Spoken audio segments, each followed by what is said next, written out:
So ఇందాక నుంచి first of all congratulations అండి. చాలా మంచి అవుట్పుట్ని మాకు చూపించారు. ట్రైలర్ చాలా బాగుంది.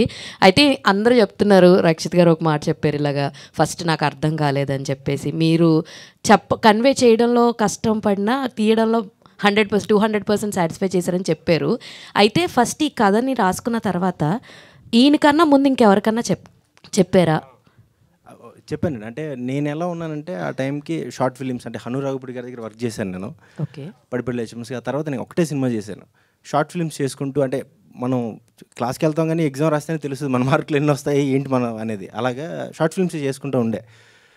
ఆ టైంలో ఎలా ఉందంటే మైండ్ సెట్, చిన్న బడ్జెట్, అంటే ఆ టైంకి అలాగే ఉంటుంది కదా మనకి, షార్ట్ ఫిల్మ్ తక్కువ బడ్జెట్లో చేసుకోవాలి, ప్రూవ్ చేసుకోవాలని. సినిమా కూడా కొత్త వాళ్ళతో వెళ్దాం, చిన్న బడ్జెట్లో వెళ్దాం, అలా ఉండే. ఫస్ట్ తేజ గారి దగ్గరకు వచ్చి చెప్పినప్పుడు కూడా నాకు కొత్త వాళ్ళు కావాలండి, అలా బాడీ మీద మొత్తం మీద ప్యాంటు షర్టు చెప్పులు కలిపిన 500 కంటే ఎక్కువ ఉండకూడదు, ఇలా వెళ్దాం అని అన్నాను. ఆయన ఏంటంటే దీన్ని ఇలాంటిదని చెప్పాలంటే నౌన్ ఫేస్ తెలియాలి, నౌన్ ఫేస్ ఉంటేనే వెళ్తుంది అంటే అసలు ఇవన్నీ కూడా తెలియదు, తీయాలంతే.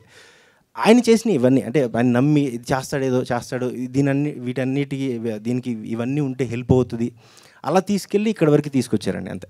యాక్చువల్లీ ఆయన అంటే నేను ఎప్పుడు చెప్తాను, ఆయన్ని 90% నిజంగా నన్ను నమ్మింది గౌరీ గారు ఒక్కలే.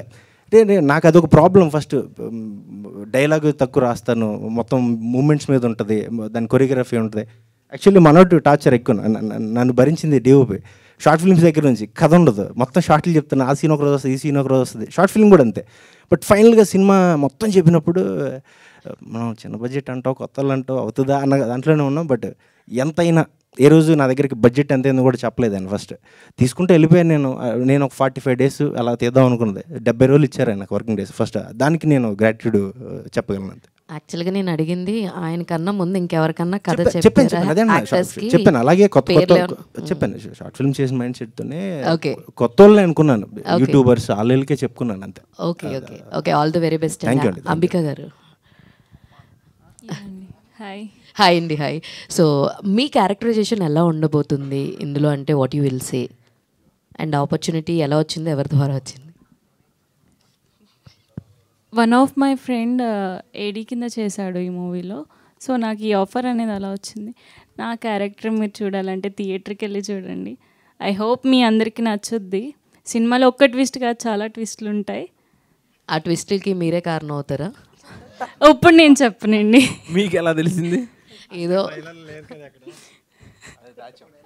దాచిన దాంట్లో అదొకటి, లోపల చాలా ఉన్నాయి. అన్నీ 10th October అన్నీ బయటకు వస్తాయి. All the very best. Thank you. Rakshit అన్న, హాయ్ అన్న. Hi. Thank you and congrats. Visuals చాలా బాగున్నాయి. అండ్ అంటే ఒక విలేజ్ బ్యాక్డ్రాప్ మంచి ఫీల్ వచ్చింది. అంటే ఈ 3 years గ్యాప్లో అంటే ఇంకా కొత్త సినిమాలు కూడా కొన్ని వచ్చాయి సేమ్ ఈ టైప్లోనే, హాయ్ అవ్వచ్చు, ఇంకొన్ని మూవీస్. అంటే దానికన్నా ముందు వస్తే బెటర్ ఏమో అని అనిపించింది ఏమైనా? ఇది ఒక్కటి నేను ఒకటి చెప్తానండి. నేను గోదావరి సైడ్ కథ రాసి గోదావరిలో ఫస్ట్ కెమెరా పెట్టినప్పుడు, అంటే ఇప్పుడు నాలాగా కొత్తగా వచ్చిన డైరెక్టర్స్ అంటే ఏమొచ్చినాయి, వచ్చినాయి, కమిటీ గొర్రెలు వచ్చింది, గ్యాంగ్స్ ఆఫ్ గోదావరి వచ్చింది, ఇంకేమైనా వచ్చినా గుర్తులేదు. నేను వెళ్ళి కెమెరా పెట్టినప్పటికి ఎవడు కెమెరా పెట్టలా. బట్ నాది డిలే ఉండొచ్చు కానీ, బట్ అప్పుడు నేను పెట్టాను, మధ్యలో వచ్చినాయి తీసేశారు, అయిపోయింది.